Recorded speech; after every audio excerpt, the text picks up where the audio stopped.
Jubilee is a psyop. It's a psychological operation that's being dropped on an unwitting public to move the center of discourse across this country and the world through YouTube. You've probably seen Jubilee. You've seen the clips hit one of your For You pages, maybe on TikTok or Instagram. You've seen wild conversations that are happening and you think, what is this where our country has gotten to? I'm here to tell you right now, it isn't.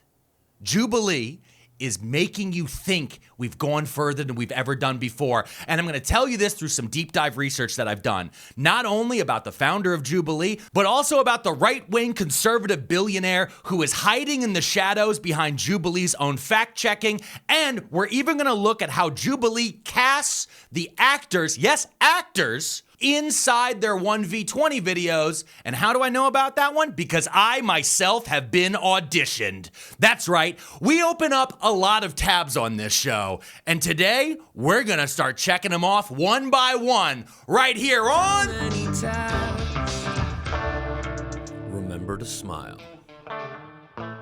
Welcome to Too Many Tabs, a podcast where a husband and wife duo sit across from each other in a room. That's right over there is, Mrs. Pearlmania. Say hi, Mrs. Pearlmania. Hi, Mrs. Pearlmania. My name is Pearlmania500 on the internet. You might also know me as Alex Pearlman. As the Philadelphia Inquirer described me, a shock comedian. But I am also just a dad who sometimes, with his wife, falls down an internet rabbit lore hole, right? You start clicking around on things. You go, what's that hyperlink go to? What's that hyperlink go to? And before you know it, you go, I'm not saying it's a conspiracy, but I'm saying that we're going to get some string and some board and we're going to start tying some stuff together. No strings or boards. No Epstein list? No Epstein list. Okay, well, on this week's episode, we're going to talk about Jubilee. The show with the people sit in a circle, like an AA meeting with one guy in the middle. 100%. That's one of the shows. In fact, Mrs. P, you might have seen clips like this. Abortion is murder and should be illegal. Or maybe you've seen clips like this. How are you going to get people to stop being trans? I think we're going to tell boys that they're not girls, so we're that they're going to boys. tell boys that they're not girls, and they're going to listen. Yeah, basically. Really? And right now, there's a ton of viral clips like this. You're a little bit more than a far-right Republican. Hey, what can I say? I think you could say I'm a fascist. Yeah, I am. Now, see, all of those are being seen across social media, right? They're being seen on Instagram, on TikTok, on YouTube Shorts. They're being watched by streamers. They're being taken by other clip shows, and they're being reacted to. They're all coming from a central place called Jubilee. Got it. And Jubilee itself is a media organization, a for-profit media organization. No relation to Jollibee. No relation to Jollibee. Okay. No relation to Jubilee, whose real name was Jubilation Lee, from the X-Men, who wears a yellow coat and she shoots fireworks from her hands. Or drag queen Jujubee. No relation to any of these different people. Okay. Jubilee is, in my mind, is a psychological operation that is designed to move the Overton window. Do you know what that is? I think I do. Explain it to me. Okay, sure. The Overton window is also known as the window of discourse, right? So this is when we have political discussions in this country about anything. There is a certain layer of things we feel like we can talk about that are acceptable, right? And inside of that, there's a few different thinkers about politics have come up with a few different things. Like there's the unthinkable, right? Saying things like, I don't even want to say because I'll probably get demonetized. Yeah, don't right? say them. There's the radical, which is like, this is, maybe oh, we shouldn't have landlords. That's a pretty radical idea. Maybe we should feed the homeless. Yeah, that's apparently radical. Well, that could, at some point, that would have been considered acceptable. There's sensible, like, oh, well, if people don't want to be homeless, then they should get a job. In some views, that is considered a sensible thing to say, while other people would say a different thing. It's hard to get a job if you don't have an address. Yes. For your that type of thing. 100%. Yeah. 100%. Then there's the popular, and then finally there's policy, what the government actually does. Okay. Now that is considered the Overton window. It's a sliding scale, left, right, up, down, wherever you want to move it around, of where we see our world in an acceptable area of discourse and discussion. Do you understand that? Got it. The Overton window itself is a right-wing psychological operation. Okay. It was created by a man whose name was Joseph Overton, who worked at the Mackinac Center for Public Policy. He created it as a way to describe to billionaires and to right-wing industrialists why they needed to fund the Mackinac Center for Public Policy and other right-wing conservative think tanks to dump money into this, to move the window away from things like unionization, away from things like segregation, away from things like gay rights, all these different things, feminism. We need to move that, so we're not even talking about that. So this guy, so he's a grant writer at this. He's like, here's what I'm gonna do. I'm gonna figure out how to convince these guys to give me money to do this thing, to change the way that water cooler talk happens. Because this is what you're describing. 100%. Is what's okay to talk about the water cooler. However, we don't do that anymore. So no, but now it's how do you move the trending hashtag? How do you move what's popular in the feeds? And in Overton's own words, he said that politically unpopular, unacceptable policies must be changed into politically acceptable policies before they can be enacted into law. So you're not going to today pass a law that says gayness and gay people are illegal. Yeah. You're not going to pass a policy in the law that says gay people are illegal. It's not going to happen. Yeah. Right? What you have to do is you have to slowly start moving that into a different direction. The same way how we got gay marriage. We slowly moved public perception and popularity into the accepting that gay people are people. The same thing's been happening with trans people. You have people on the right who are trying to move that to label all trans people as groomers, and then you have people on the left. Insanely, I can't believe this is a right-left conversation, but you have other people who are like, hey, trans people are people, and at the end of the day, they just want a bathroom to poop in. Yeah. And that's kind of where we're stuck with in this. That whole idea, that whole thing is itself an op. Yeah. Because that is now how it works, because guys like Overton have framed our brains into believing that way. How long ago did Overton do this? It was the 1980s. It was the 80s. Yeah. I'm trying to think. Who was there was the other guy in DC that also did that kind of thing, where he talked about the there was a few people who worked with the heritage stuff. Atwater, Lee Atwater, right. Lee Atwater has a very insane quote where he drops the N-word a lot, which is all about busing. Yeah. And how you can then eventually decouple it and then still screw over the people in this other different way. I remember that history story. Now let's talk about Jubilee. Okay. Okay, because that's what this is really about. But I wanted to get that framing to start out. Got it. Okay, because Jubilee has a mission statement. Oh, they do? Yes, their mission statement is listed at the very top of their YouTube page. Oh, okay. It's also listed on their website. But if you go to their YouTube page, and where you can see they have over 10 million subscribers. Okay. Their description is... Hey, like and subscribe to this page. We deserve 10 million subscribers. Yeah, I would love to get anywhere near close to that. That would be great.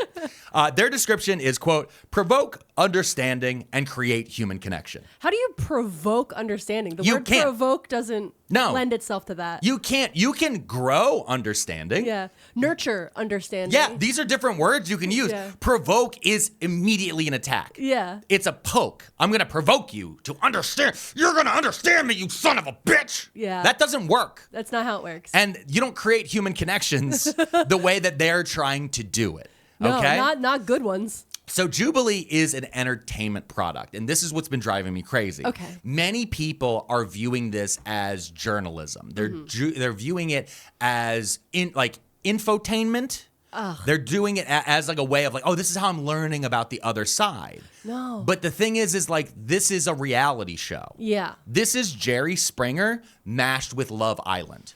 Oh. Yeah. Why aren't they swimming in the pool? I don't know why. No one on Love Island ever swam in the pool. Get in the pool. No one on Love Island ever swam in the Beautiful pool. But so with this show, what we have now is we have people who view this, right? And the 1v20s that have been popping up right now. You have a lot of people who saw the Mehdi Hassan recent one that dropped. Yeah. And they said, oh my God, I can't believe there's this many Nazis and this many fascists. Yeah. You're a white genocide guy? You just refuse to condemn the Nazi Holocaust. I think you could say, I'm a fascist. Yeah, I am. People who are willing to openly say these horrible things. Sure. And that video doesn't prove that. And they've never been on Twitter. Apparently they've never been on Twitter, which is also full of bots, which is another way to move the window. Okay. That's a right-wing billionaire, owns Twitter and controls the algorithm and controls what is trending. He can turn them on and off with a click of a button on his phone, and he has in the past, and has admitted to that, including manipulating the Grok AI to call itself Mecha Hitler and to say that there's a white genocide currently happening in South Africa. That's all happened. People keep forgetting. Mecca Hitler was 2 weeks ago. Oh my God. And the white genocide shit was like 6 or 7 weeks ago. We're all still within the same quarter as Grok becoming a full summer. Nazi. It's just summer. It's the same season. But anyway, inside of all of these, you have people watch this and go, oh my God, that's what the other side is like. Yeah. That's what people who don't think like me. When Okay. that's not necessarily true. There's so much gray in between. And we're going to get into deeper more about why these decisions are made in their casting and in their editing and also in the editorial choices that Jubilee makes a little bit later into this video. Can I just say something? Sure. I've never really watched the Jubilee videos because I've seen the clips, right? I've Yes. seen the clips that go viral, and I understand why they go viral. But like, I don't like confrontation when it feels like almost passive aggressive and like meh, like that, like meh, like that's what it feels like. Meh. And I hate that. You know how I feel about passive aggressive. So I'm just like, I never watch them because I'm like, this isn't fun. Well, no, it's not fun. Like Can I tell you why I don't watch Yeah. them? Because when you're already trying to make political change in the world, it's like people who are super into The Office. Yeah. Or people who are into what's the Bear. Like you Bear. and I can't watch The I Bear can't because watch we The worked Bear. in a restaurant. So it's like, why would I watch a fiction about a thing I I live? don't want to relive my PTSD. But that's also how I feel about watching these surrounded videos or many of their other videos. Why would I want to watch a fiction? Because they are fiction. Yeah. About a real world thing when I could go, if I wanted to see what a Trump supporter is really like, I could just go to a Trump rally. Yeah. Or I could just walk down the street. We're surrounded by them in our neighborhoods. Or if you- like they're here. You if- could just have an actual conversation face to face with somebody. Or if you like really wanted to have like these discussions about things, you could like join your local school board and Yes. advocate against these people in real life. You know, that would be more useful probably. That would be more useful. Or you could just tell your uncle to stop being racist. But most people don't want to do that. So instead they want to live through the fantasy of watching these type of things happen. Yeah. And the reason why you see it through the clips is that's part of the strategy. That's a huge part of the strategy. But let's go back to the beginning. Okay. Because Jubilee was not founded to be this. Oh. Jubilee was founded by a man named Jason Y. Lee. Okay. And it was founded in 2010. 2010. Yes, all the way back in remember 2010? Oh, remember 2010? Yeah, it was. What a time. It was very much a hashtag activist. I'm listening to MGMT right now thinking about it. Oh, yeah, but not the little dark age edit. No. No. You're thinking about the models, Yeah. right? Yeah, 2010. Great I'm at day. the Barbary. Yeah, you're Oh, having a good time. I'm You're having the best dancing. time. Oh, my God. What is I was that? smoking cigarettes. What did that guy just tell me about? This thing called Vine? Oh, I don't know. That Paul guy seems pretty funny. I'm sure he's never going to end up in Let a forest. me open up my slide phone. Ooh. Oh man, this is crazy. You know what? Let's wave a taxi down. Why would I need a phone to get into a car to pay someone? All right. Anyway, Jason Y. Lee founded what was then called the Jubilee Project as a nonprofit. Oh. And he founded this shortly after he left. He went to originally. He graduated from University of Pennsylvania in Philadelphia. UPenn. Specifically from the Wharton School of Business. Oh my God, the Wharton School of Business be really The Wharton School of Business. Shooting like enemies and villains into the sky. Apparently, It is. Wharton School of Business is Slytherin for all the millennials out there. That's if what it is. if the Sorting Hat ever puts you in the Wharton School of Business, You're Slytherin. You for are sure. you are evil. Okay, you are not one of those ones where looking back, he had some good points. No, you're just straight up evil. You're Lex Luthor from the new Superman. Yeah. You're the new Lex Luthor. You're not. Maybe he had the good ideas and really he was the backboard trauma. No. You're just the devil. A1. Yeah, A1, 1A. 1A, sorry. 1A, yeah. You didn't see it, I saw it. Yeah. You think it's steak sauce or Yeah. AI, like our current Secretary of Education, How Linda dare you McMahon. bring up Linda McMahon at a time like this? The Secretary of Education covered up a interstate child sex ring in the 1980s. Hey, anyway, tell me about this guy graduating from Hogwarts. So he gets out of the Wharton School of Business. He goes into private sector. He makes a lot of money, 6-figure salary, very rapidly, because when you go to Wharton School of Business, you get connections Just to the business shake world. hands. I don't think he didn't quite like it. Kind of felt kind of empty, and he got into that very feel of 2010. Yeah. I remember this is right before hashtag Coney 2012. Okay. Remember that? No. You remember Coney 20? Oh, that's right. You were living back then. Some of us were too much on the internet. There was a lot of like hashtags where like, if we can get this trending, we can change the world. And that's what a lot of the early videos are about. So like one of the very first videos after he announces the Jubilee project, he does this one, which is in Philadelphia. It's called the Sugar Philly announcement. Okay. And it's a BOGO deal. Oh, okay. But like what it pay is- less. No, but it's buy one, get one. Yeah. Exactly, like pay less. But the idea being that you're paying it forward on the second one. So this dessert trucks parks in University City in Philadelphia. Got it. Which is where all these college kids are. If you buy a dessert, you get a second one for free, and you're supposed to give that second one to a stranger. Okay. To then formulate and begin to have conversations. So you realize the people around you, they're not NPCs, they're not non-playable characters. These are actual human beings. Maybe you'll learn about their dreams. Maybe you'll make a human connection. No, that's the funniest concept to do in Philadelphia. It is because so if I was funny. walking down the street and somebody tried to hand me like a little cup of ice cream, I'd be like, "Get the fuck out of here!" Yeah, you'd be like, okay, what is that? Is there drug or What do you- cum? yeah, what do you put there? Did you put cum in Did you this? spit in this? Is there cum in this?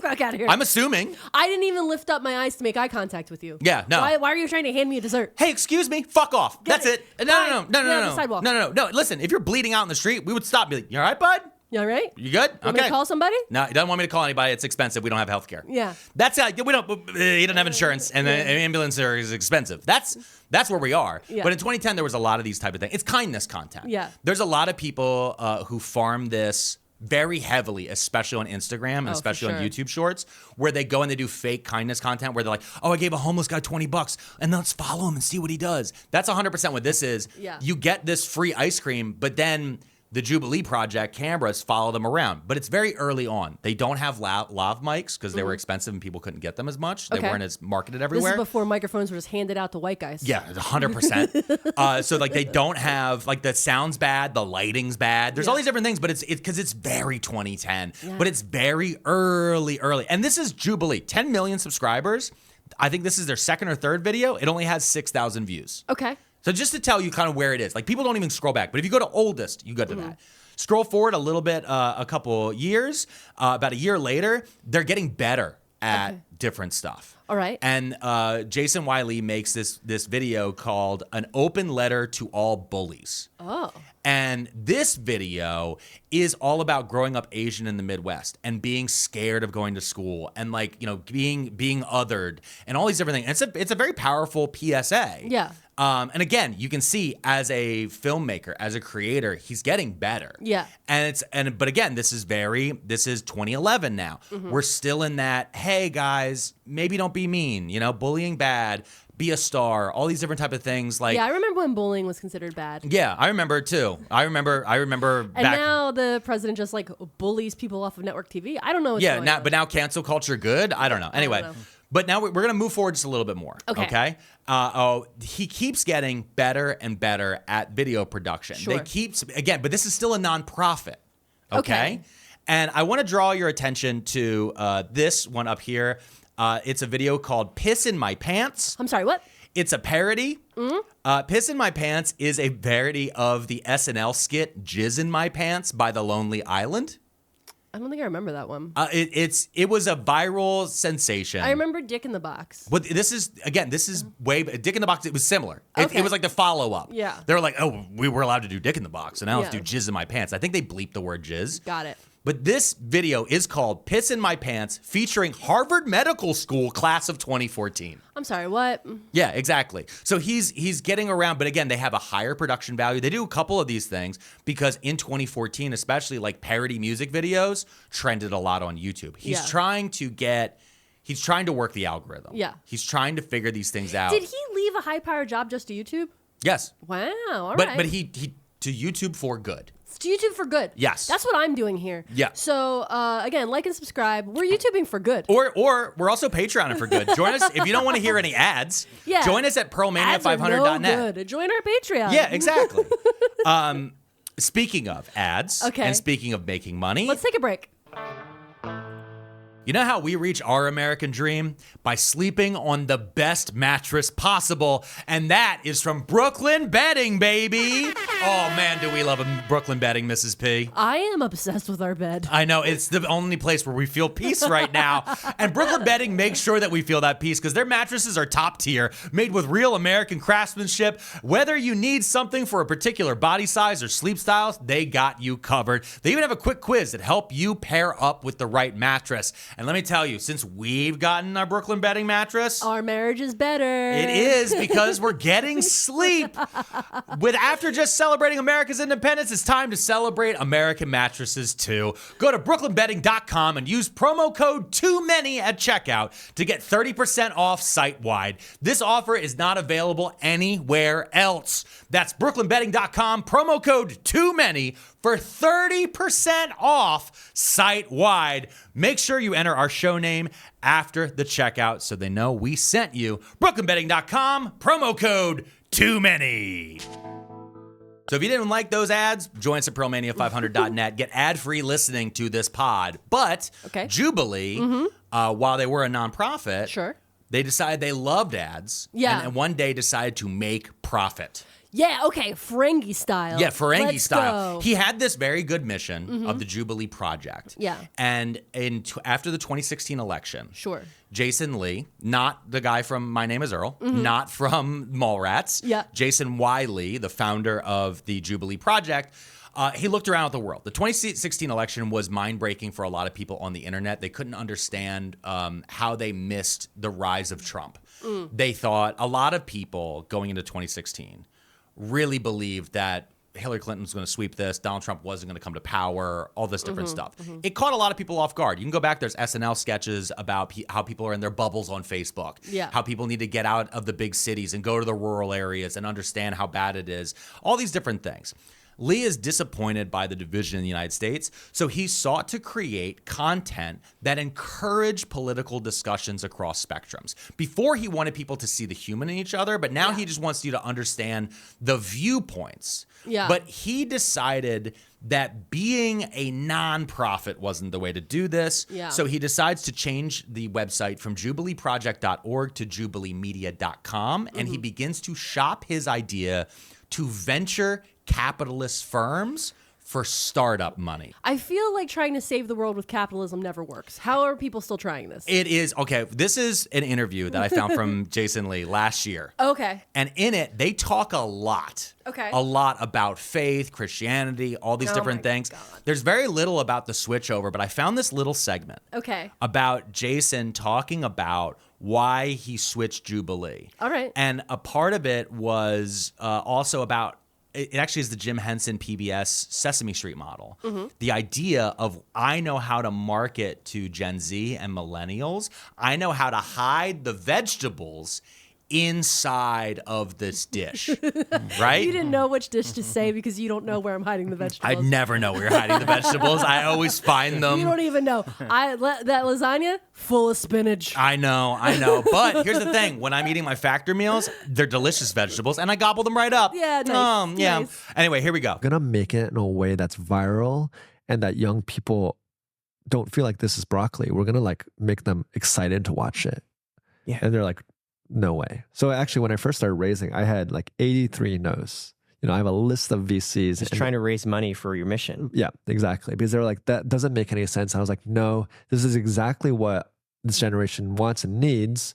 And also, I think it's going to be incredibly profitable. I think it's going to be really lucrative to do this. Yeah, did you hear that? Yeah, profitable. Lucrative. VCs, for our listeners who don't know, those are venture capitalists. VC, he is viewing Jubilee. He's using his Wharton School of Business degree. And he has taken the Jubilee Project and he's turned it into a startup. And then he took it to venture capitalist firms who have invested in things in the past. I don't know which venture capitalist firm he went to. We don't know about the rejection list. He said he went to 83. He got 83 no's, but he finally got one yes. And that one yes gave him $650,000. You only need one yes, baby. One yes. You only need one yes. He was given $650,000 to start a YouTube show. I want you to think about that. I want you to think about that. I'm thinking about it. Who do I have to call? The piss in his pants guy featuring Harvard class of 2014 got given $650,000. We make better content than that, and no one's offering us that much No cash. one has ever once pulled up and said, and I've told you, and listen, I said it on the Phil DeFranco interview that I just did, that I think is dropping at the same time as this episode. My line is $12.5 million. Call us VCs. Conservatives, do you want me to flip? $12.5 million. Heel turn. I will sell Heel turn. anything. I don't give a shit, okay? I will turn my back on every community. $12.5 million. You want both of us? 25 mil. All right? But they showed up, somebody or some organization gave him $650,000. Okay. And that's when they roll out their brand new video. Okay. And inside of that, they make the announcement on April 24th, 2017, Jubilee Project is back now as Jubilee Media. Cool. Yeah. And That's cool. It's a very That looks like a BuzzFeed video. It is. All of their videos are very BuzzFeed coded. Yeah. Here, I'll play this announcement. Okay. Ready? Hey guys, it's Jason here, and we're back. This time with a big announcement. Jubilee Project is now Jubilee Media. We're back with the same heart for doing good and living for something greater, but now we're going to be doing it as a for-profit startup. Now, I know, you probably have a ton of questions, like, where have you guys been? Where Save My Soul? Why the change? And we answer all those questions in a letter in our website. But for now, we want to let you know that we've been working really hard. We're going to be releasing a video every week, and here's a small taste for what's to come. So I just really quick. I really wish there was a supercut of him being like, we're going to try to change the world for the better. And then it just cuts to one of those Guy V20 and it's like, they're just yelling at each other. Yeah. We're changing the world for the better. But did you hear the one thing? Because I didn't catch it the first time. Yeah. They had an old show called Save My Soul. Yeah. And he's like, we're a for-profit now. What happened to Save My Soul? He like, that is such a crazy fucking, what happened to Save My Soul? People have been asking, what about Save My Soul? And what I have to say to that is, we're a for-profit now. Yeah, no, what happened to Save My Soul? Money? Yeah. Money. Same thing that happened to the Christian church, baby. Money. Money. We're not saving souls anymore. Oh, well, look at us. We're just a small little organization. We're not feeding the homeless or the poor. Why would we do that? We have a coffee shop in here, and Jesus has flamethrowers now. Yeah. Anyway, this is so 2017. It's also very. He hadn't figured out the turn yet. He doesn't have the right media analysts in there. They don't have the right people to like figure this out, and they haven't hired the sharks yet. Yeah. Right? Because they do after this switch. They do immediately start ripping off BuzzFeed, and inside of that, their videos start to change. So the one they get a pretty good hit with immediately is called Both Sides. It is a husband and wife, a couple sitting across from each other. They have like noise canceling headphones on. Okay. And each of them is saying like, "This is the story of how we met." Okay. From like, so you're getting like two perspectives. Did they used to do like a breakup one too? Yeah, I think they had stuff like that. Like There's another one where like it was like we broke up and like they have to go back and talk to each other. I remember something like that. But again, this is mission creep now. Yeah. So they've officially announced that they are now a for-profit. Mm-hmm. He says in that video, you're wondering why we're doing this. We're gonna send you an email with a letter. You gotta check the website. No, he said it was in their newsletter. Got it. Because as Jubilee Project, he has farmed an incredible email list. He's got them contacts, baby. Yeah. The same way if you join somebody at Substack, they get your email list and you can never get away from them again. I have never signed up for Substack. Yeah. I've never been on that website. And I recently got an email letting me know that there was an update to a Substack for what's his name? That guy. Oh, I don't even know his name. Whatever. So I'm like, how did you get my email? I don't know. Who's farming these? I don't know. Who's scraping these? I don't know, but again, it's another tech company that started as a startup that got VC money and then figured out how to convince people that this is the new form of journalism. Yeah. Right? And so it's all these different things. So these are the type of videos they start making, just like a few of them here at the top, and they're still kind of Jubilee Project coded while again aiming for the algorithm. Yeah. Does that make sense? Yes. Okay, cool. So over time, we then start to get more and more of that change as they keep BuzzFeeding these videos. And again, they're making a video a week or more. Yeah. and they're really starting to throw stuff. And Are they're there really, any videos called "Why I Left Jubilee"? Do you know what I'm talking about? I know, like the Why I Left BuzzFeed videos from back in the day. No. And as far as I can tell, Ned Fulmer was not involved with this in any sort of way. But he was busy clapping at a Coldplay concert, going, "Finally, finally." Oh yes, CEO. Yes. Anyway, some of the most popular videos that they built over time. One is called Ask Me Anything. Okay. That is from Reddit. That is just stolen from Reddit. Yeah. Reddit has Ask Me Anythings, AMAs, where famous people would, like Obama did one back in the day. Anyone could ask questions, and they really only answered the cherry-picked ones that were clearly planted by PR stuff. But Ask Me Anything is where people can ask a person relevant about a certain societal topic without having to worry about getting canceled or it being taboo, even though they're clearly all pre-worked, and also they're surrounded by a room full of people who are holding up cameras. Middle ground is kind of more aimed at the focus of provoking understanding. Yeah. Middle ground is where they'll get people, like I saw on, I haven't watched a ton of these because I've never liked them. Yeah. But middle ground will be like, oh, we have 3 anti-LGBT activists talking to 3 trans women. Oh, yeah. So okay. it's very much in that, like, oh, we're seeing both sides, and they're talking to each other, and they're trying to find a middle ground. Yeah, the middle ground between I would like to be alive, and the other one's being like, I would like to kill you. Yeah, exactly. What's the It's middle insane. ground? It's insane. They have Odd One Out, where there's a secret mole in the group who has to be spotted by others through questions. That's that game. Yeah, well, that's the one where they've done. I've seen this one before. Oh, you're talking about The one. little game with the little ghosty guys. They got the little, they're like this, and the little ghost. And you Among Us. Among Us. Yes. Yeah, that's Among Us. Or it's the reality show we watch. Traitors. It's Traitors. It's Traitors, except being a traitor might be one of us is secretly gay. Oh, that's not a traitor. I know, but I'm saying it's like they'll have 6 or 7 people inside of a box, and then they ask each other questions, and then they vote on who they think is the gay person. They've done That's some a crazy. They've done concept. some That's where a crazy. they Concept. did some where they had people all blindfolded, and then they have to guess like, okay, which one of you? Like they'll have it's like 5 black guys and 1 white guy, and like by just listening, which one of you is white? Yo, I don't like this. I don't like where exactly. This is going. But these are these type of things. Spectrum is where they bring people on belonging to an identity. People belonging to an identity measure their beliefs by moving to the left or right. So everybody starts at a line in the middle, and then they'll be like, women deserve the right to vote. And then, much like a sliding scale, +3 meaning I really agree with this. Yeah. -3 meaning I completely disagree with it. People will then move. So they start in this line together, and then you see, and then the interviewer goes, why did you choose -3 on women deserve the right to vote? Well, I think that women aren't people, is what the person will say. Oh my God. And that will be treated equally to women have the right to vote. Yeah. And that's just like how this is. Ranking. Ranking is where people rank each other on a certain societal topic. Now, this one he talked about in that interview I played you earlier. Jason Wiley talked about how this was ranking was a very important show for them. Okay. Because they did an episode where guys rank themselves and each other based on penis length.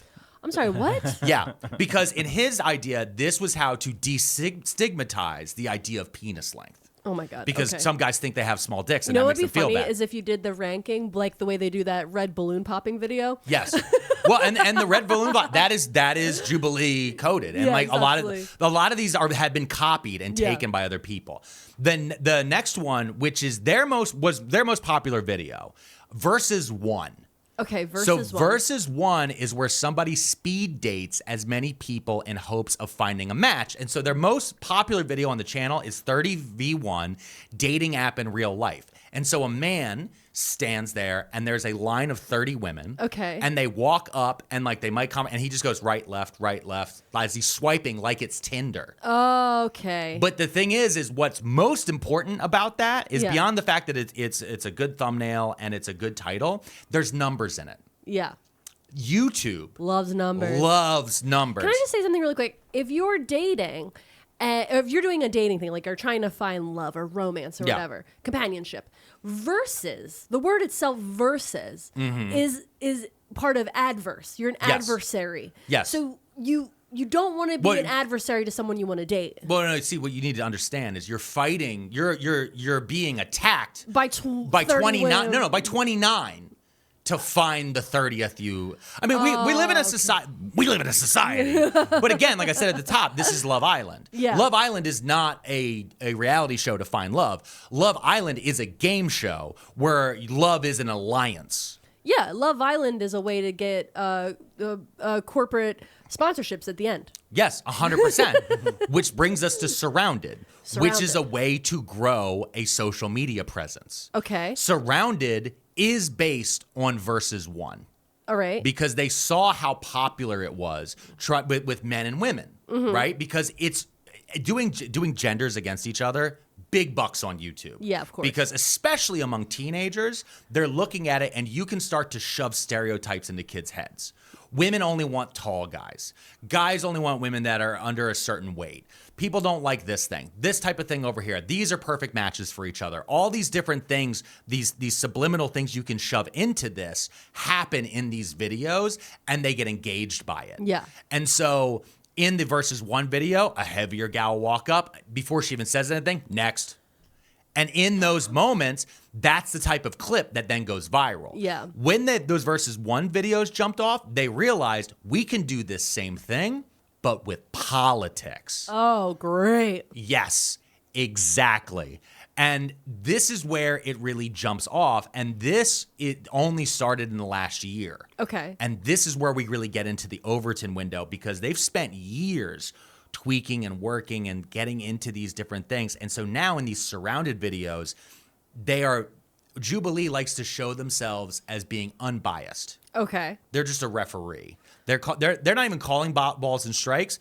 You know what they are? They're the line painters for a football field. Oh, okay. Okay? They're staying out of it. They're just providing the room and the beverages. And the chairs. And the chairs. That's it. And so, but what they're not talking about is that there are casting directors, there are editing choices, there are clothing options. There's all these different things that go into it. And money behind it. And so much money. Are you going to tell me where the money's coming from? Well, then that's pretty obvious. It's the same place where our money's coming from. And right now, it's from ads like this. If life is getting to be too much, grab a gummy and mentally log off for a while. Stop doom scrolling and join IndaCloud. IndaCloud makes legal hemp-derived THC products that taste good and give you the experience you want. They have different THC levels available, so you can choose whether you just want to float or fully launch. Check out their gummies, vapes, concentrate, and more. And guys, I'm going to tell you, there's sometimes where I turn to Mrs. P and I go, it's too much. And she goes, go upstairs. And I say, get a gummy and go upstairs. Go upstairs. And you know what I do? I float on a cloud, an IndaCloud. You've got to try it for yourself. Their products are vegan, lab-tasted, and delicious. If you're 21 or older, now's your chance to float above the stress because IndaCloud is giving all new customers 25% off their first order plus free shipping. Just use code TABS or click the link in the show notes to claim your discount. That's indacloud.co. INDACLOUD.CO and use code TABS for free shipping plus 25% off your first order. And when you order, fill out that quick little survey. It helps support the show and keeps IndaCloud sending you the good stuff. So go ahead, tell future you've got it covered. Then grab a gummy and vibe out with IndaCloud. Everyone's trying to save money, especially when it comes to their wireless bills, because right now, what are you doing? You're planning beach trips, you're planning backyard barbecues, and pretty soon, you might be planning back to school. You don't want to be wasting that money on a huge wireless bill when you can get a great plan at just $15 a month from Mint Mobile. Mint Mobile gives you premium wireless service on the nation's largest 5G network with unlimited talk and text. And I've signed up for it myself. I've been using the service myself. Absolutely. And we've saved so much money over competitors that I had already been using for decades. I thought I was saving money with loyalty programs and all these other different things. No, don't be loyal. Get Mint Mobile and have a minty fresh budget. It's time to make the switch. This year, skip breaking a sweat and breaking the bank. Get your summer savings and shop premium wireless plans at mintmobile.com/tabs. That's mintmobile.com/TABS. Upfront payment of $45 for 3 months, 5 gigabyte plan required, equivalent to a $15 a month plan. New customer offer is for the first 3 months only, and then a full price plan options available. Taxes and fees extra. See Mint Mobile for details. It's all ads and algorithms, everybody. It's all ads and algorithms. The algorithms decide what people want to see, and then ads get attached to that, and then the people who make the content that the algorithms then support, they get the money. Yeah. And that's how it goes. That's how all of this works. And when it comes to the 1v20 and the surrounded videos that have gone so hyper popular across the internet, that is the whole baseline. So let's go back to the first one. Okay. So I pulled up the playlist here. The first 1v20. The first 1v20. What is it? It's Charlie Kirk. Son of a bitch. I know. That gummy smile. But you know what he's got? He's got a little face. Do you know what that means? Well, here's the thing. Hold on. The little face joke, the gummy smile you just brought up, Yeah. that's from this. What do you mean?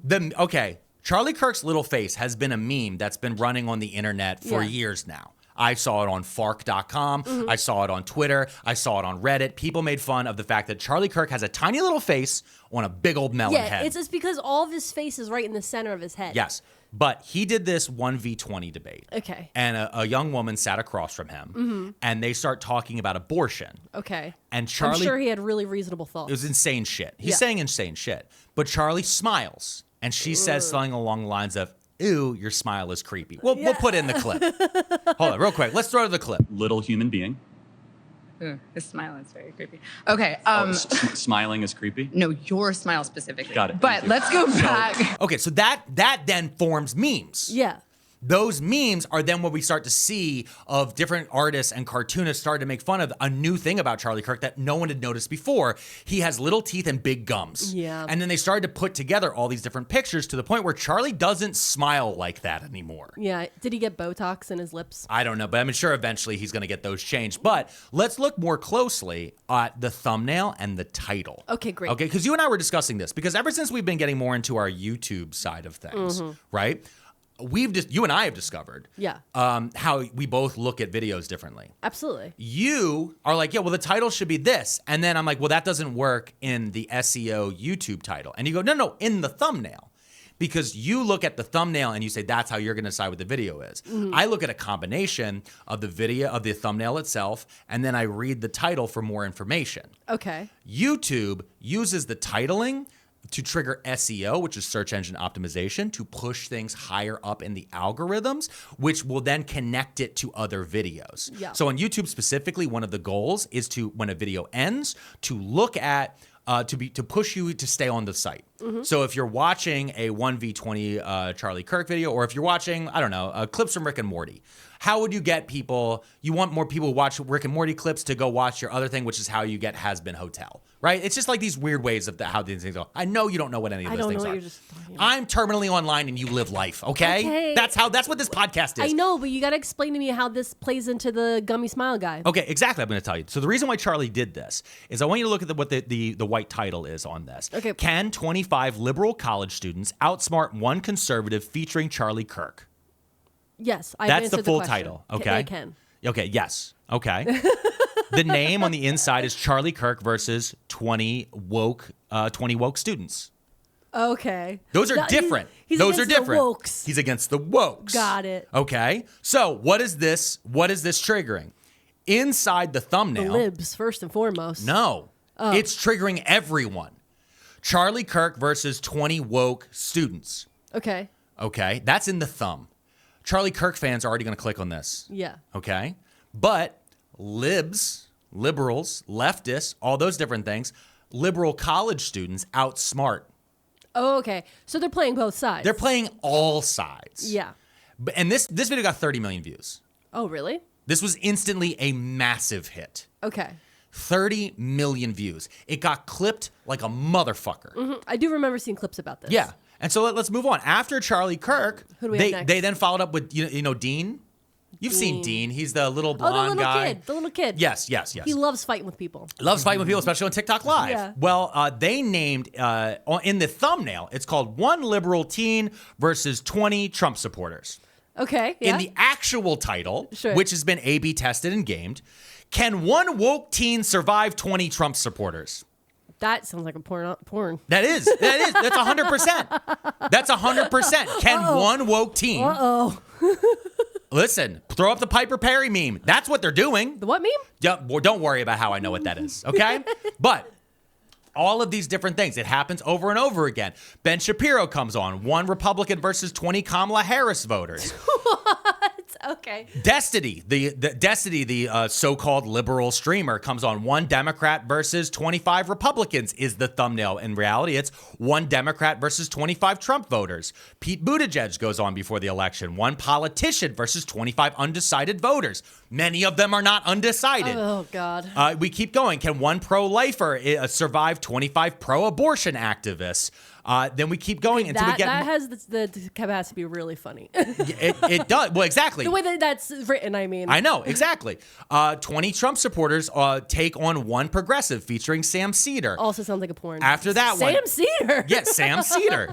After that, 1 doctor versus 20 anti-vaxxers. But they're being treated equally. Yeah. 1 LGBTQ activist versus 25 conservatives featuring Xander Moritz. Now, here's what's funny. In the thumbnail now, it says 1 LGBTQ plus activist versus 25 conservatives. In the actual thumbnail, which most people look at, it just says 1 LGBTQ. Now, this is the one where people really started to notice it was being gamed. Yeah, okay. Jordan Peterson versus 20 atheists. That is what is both in the thumbnail, and that's also the YouTube title. Oh, okay. It wasn't originally that. Why? What was it before? Originally, it was 1 Christian versus 20 atheists. He's a Christian? He's not. I He even didn't think admits so. inside of it he doesn't believe in anything. Yeah. He's an agnostic. And as we keep moving forward on this, 1 conservative versus 20 Wait, feminists. real quick, did he cry? Jordan Peterson? Yeah. He lost. No, I mean, like, did he cry? Do we know? I don't remember. He'd always be crying. Every time I see a clip of him, he crying. Well, if all you and ate- he's dressed like the Joker. Well, if you took benzos to get off of alcohol and then were put into a coma in Russia, then you also would fucking do that. Like you said, some of us were experiencing 2010 different than others. But that brings us to the one that most people are talking about right now. Mehdi Hassan versus 20 far right is the thumbnail title. Yeah. But inside the YouTube, it's called 1 progressive versus 20 far right conservatives featuring Mehdi Hassan. Okay. So that's the meta they're using. Mm-hmm. But when people see that, this is not 1 progressive. This is a British American man of Indian descent being screamed at by Nazis, who in us trying to provoke understanding are watching him be told to get out of this country, who are watching him talk one-on-one with fascists who say that, well, he's not going to kill my family because I'll be safe. He's watching in this of a series of people step forward and deny his own humanity. And not because he's progressive. It has nothing to do with Mehdi Hassan's views on the world and everything to do with the color of his skin and his accent and where he and his family and his descendants were born. And that's what this is about. They're framing it one way and then giving you another. I go to a restaurant and I order a steak and you hand me a fucking cheeseburger? And then you go, well, it's all beef. Fuck you. You're lying to me. You're cutting corners and you're doing all this shit. Why? For the bottom fucking line. And here's the most insidious part about all of this. As we've sat here and talked about this, how they spread this is what's worse. Because I was just telling you a lot about how they're targeting the SEO, how they're targeting algorithmic optimization. Mm-hmm. But in reality, this actual video itself doesn't fucking matter. What actually matters is the clips. What actually matters is societal impact. What actually matters is streamers.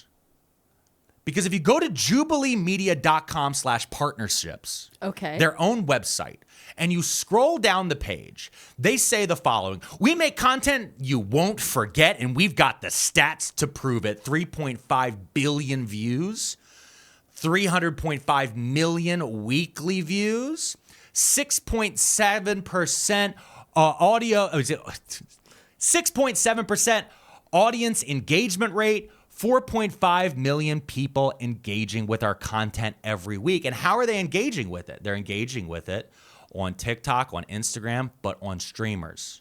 Mm-hmm. And they make a big deal about how they're engaging with it on streamers. Let's go ahead and play the clip that they themselves have embedded onto their website right above the tag. Want to speak Gen Z's language? We'll translate. There's a new Jubilee video apparently. Watch a Jubilee video. Heated discussion today because today we're going to I feel like it must have been like, is this going to get views? Yes. Is it also going to provoke kind of interesting or funny conversation? Yes. I don't mind. I'm here to watch. All of those people are Twitch streamers, YouTube streamers, Kick streamers. Inside it opened with Hassan Piker. Yeah. Saying, we're going to watch a new Jubilee video. It ended with talking about, is this going to provoke conversation? Not understanding conversation. That's Pokimane. Yeah.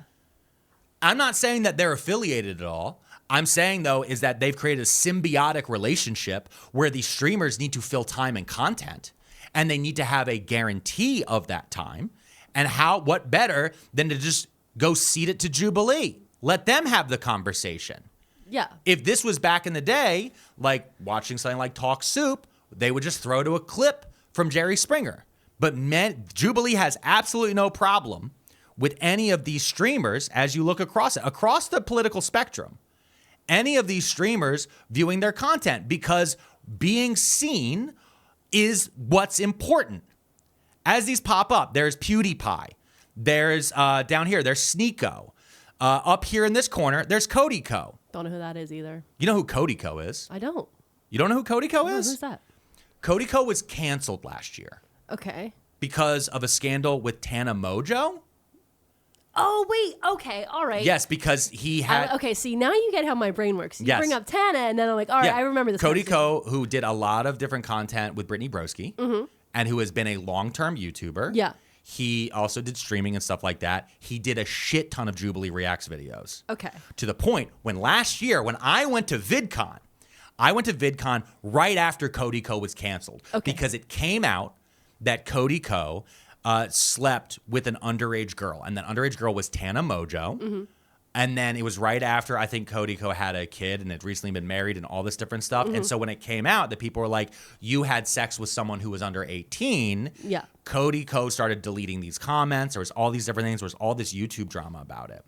And so fast forward, it was like a couple weeks later at VidCon. Yeah. I'm there because I got invited and we went, and I'm there. I'm like hanging out with a couple other creators, and they're like, oh, we should go up to the creator level because there's have all these different places where like the industry can talk. Yeah.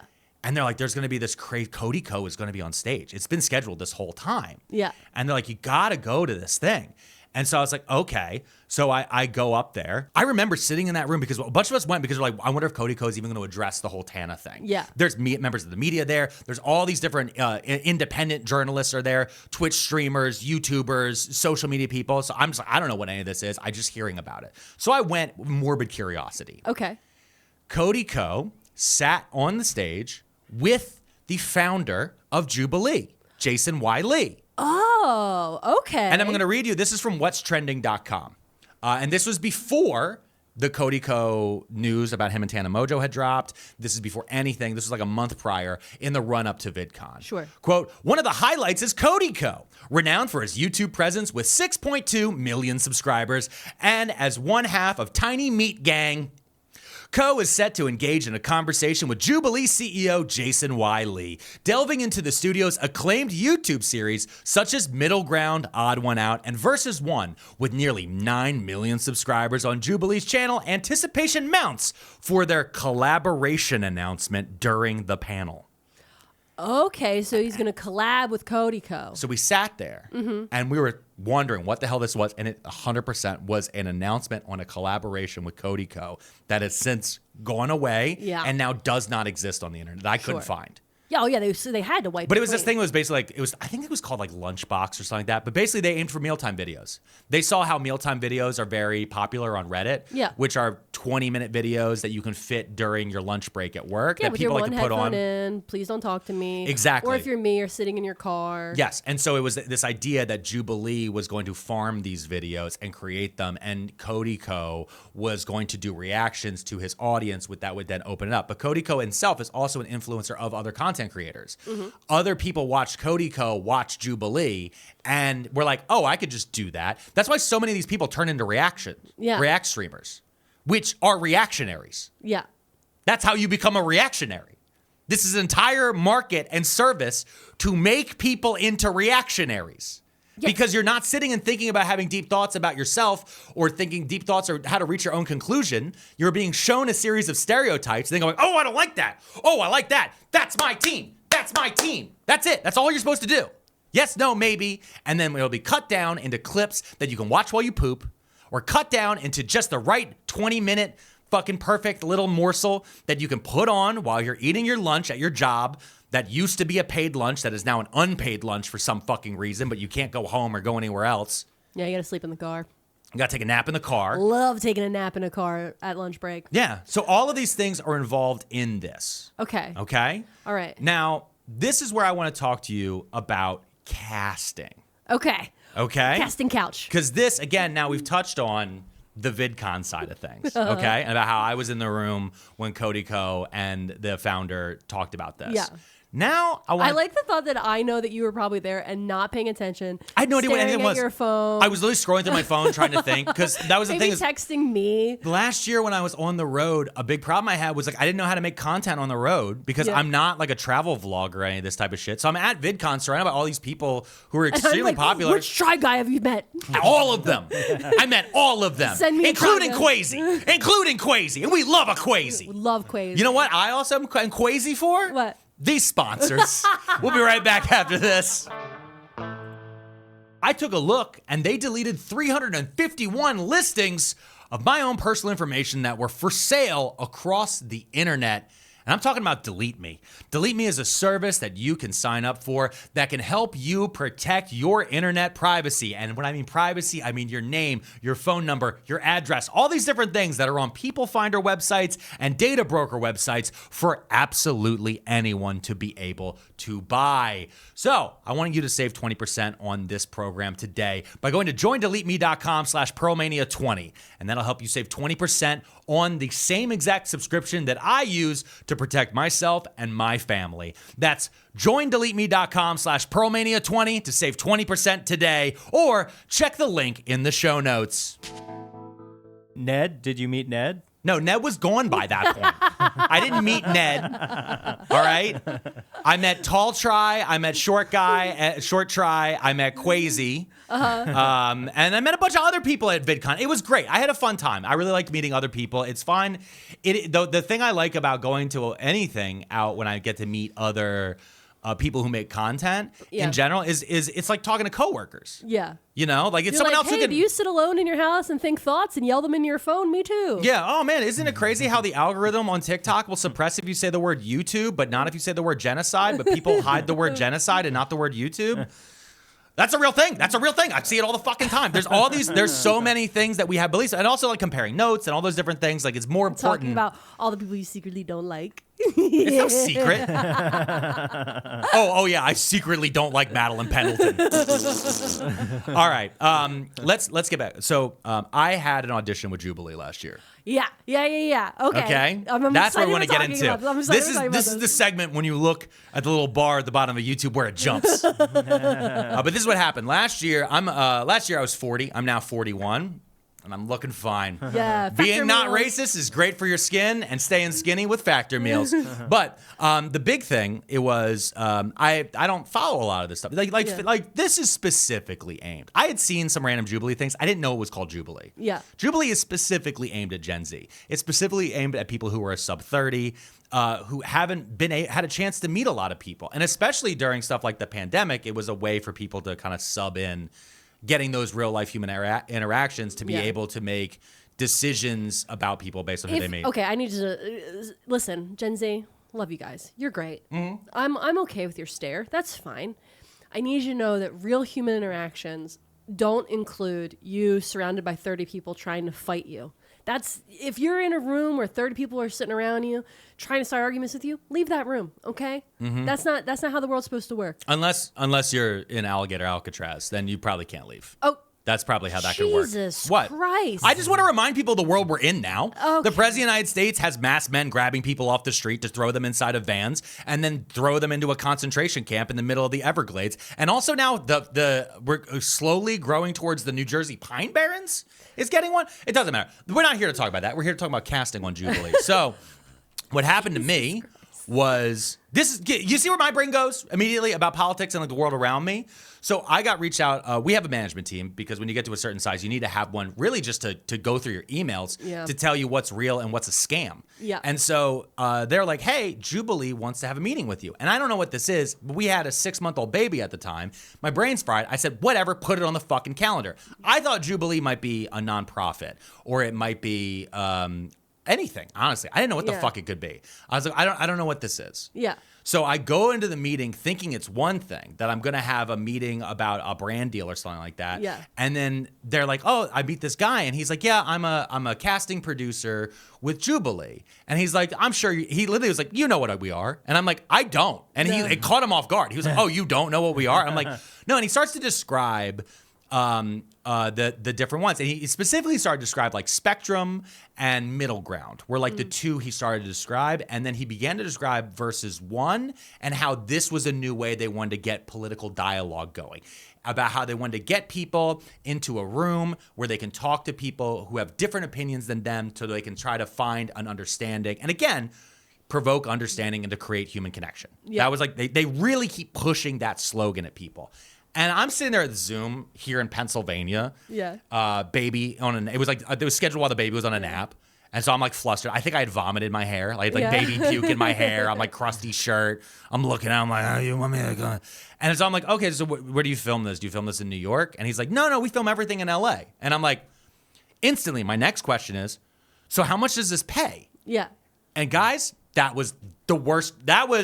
That's why I've never went on Jubilee. Asking that question alone. Because as he's talking to me, I open up my phone and I scroll Jubilee and I'm seeing millions of views. Yeah. And I know how this works. I see millions of subscribers. I see all this different shit. I'm like, the whole way you guys make money is having people come on the same way Jerry Springer did. You have people come onto your show. They come onto your show. They act like crazy people. People point and stare and go, couldn't be me. Couldn't be me. Look at this asshole. And then you run ads in between. You run ad spots. Maybe you have some native advertising hidden in there. Maybe you sell some merch, all this different stuff. But the reason people are watching is because somebody is a screaming fucking lunatic. Yeah. And so you want me to hop on a plane. You want me to abandon my 6-month, almost the exact words. It says, you want me to abandon my wife and my 6-month-old child, hop on a plane, fly to LA, do a whole day worth of shooting for free. Yeah. That you can then upload and make how much money from Google AdSense? For free. And he goes, well, you're going to get a lot of exposure. And I said, you want to pay me an exposure?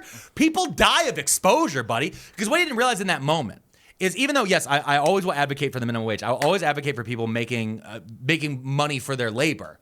But most importantly, I've done stand-up comedy for 20 fucking years. Do you know how much fucking exposure I've gotten that led to nothing? I couldn't pay my fucking mortgage in exposure. I can't get a meal in exposure. I can't fucking... Exposure means dog shit. It means nothing, okay? But it means a lot to really bad actors, and we're gonna get into that in a moment. So I got really fucking mad about this, and I was like, if you're not gonna cover my fucking travel, because I kept thinking back to Jerry Springer. Yeah. Jerry Springer covered travel. That was the whole thing. You're gonna come on here and say, hey, I didn't know that my girlfriend was actually I didn't know my girlfriend was actually a transgender. Yeah. Big reveal. I've been cheating on my wife with 15 different women. Big reveal. You at least got a free trip to Chicago and they put you up at the fucking Hilton. These cheap tech guys, because this is what tech guys always do. What happened? We had taxis at one. We had fucking taxis with unions. They got rid of the fucking taxis, and instead we have a goddamn app that is gaming people, and we have no fucking benefits behind it. And if you do try to push for at least the minimum wage, they'll take it out of your fucking town. All these tech guys have done with streaming services, they've destroyed the payouts for all the actors and the writers and all these different things. So these people have to work 6 fucking jobs and still make things that are viewed by millions of people.